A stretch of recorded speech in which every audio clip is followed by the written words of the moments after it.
সম্মানিত সংসদ সদস্যবৃন্দ, দেশনেত্রী মরহুমা বেগম খালেদা জিয়া জনগণের অধিকার প্রতিষ্ঠায় দেশে সংসদীয় গণতন্ত্র প্রতিষ্ঠা করেছিলেন।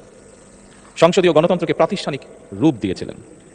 সেই গণতন্ত্রকে প্রহসনের রূপ দিয়ে জাতীয় সংসদকে হাস্যরসের খোরাকে পরিণত করা হয়েছিল। দেশে দাবিদারি শাসন শোষণ কায়েম করা হয়েছিল। দেশে সংসদীয় গণতন্ত্র এবং জনগণের অধিকার পুনঃপ্রতিষ্ঠা করার জন্য দেশনেত্রী বেগম খালেদা জিয়া জীবনের শেষ দিন পর্যন্ত লড়াই করেছেন। জীবনে কখনোই স্বৈরাচার কিংবা ফ্যাসিবাদের সঙ্গে আপোষ করেননি। দেশে আজ থেকে আবারও সেই কাঙ্ক্ষিত সংসদীয় গণতন্ত্রের যাত্রা শুরু হলো, আলহামদুলিল্লাহ।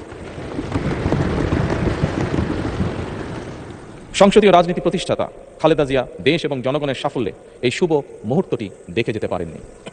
আজ তাই এই জাতীয় সংসদে দাঁড়িয়ে আমরা দেশ এবং জনগণের স্বার্থে আপসীর নেতৃত্ব, ব্যক্তিত্ব, স্মরণীয়, বরণীয়, অনুকরণীয় রাজনীতিবিদ মরহুমা খালেদা জিয়াকে গভীর শ্রদ্ধার সঙ্গে স্মরণ করছি।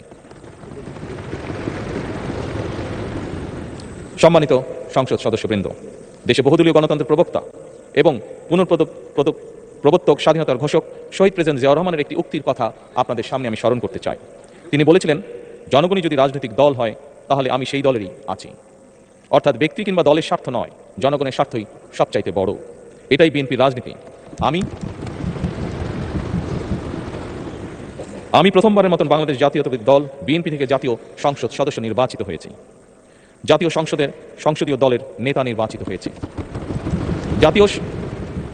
জাতীয় সংসদে দলের প্রতিনিধিত্ব করলেও প্রধানমন্ত্রী হিসাবে আমি এই জাতীয় সংসদে দেশের প্রতিনিধিত্ব করছি। দল, মত, ধর্ম, বর্ণ নির্বিশেষে দেশের জনগণের প্রতিনিধিত্ব করছি। আমার রাজনীতি দেশ এবং জনগণের স্বার্থ রক্ষা করার রাজনীতি।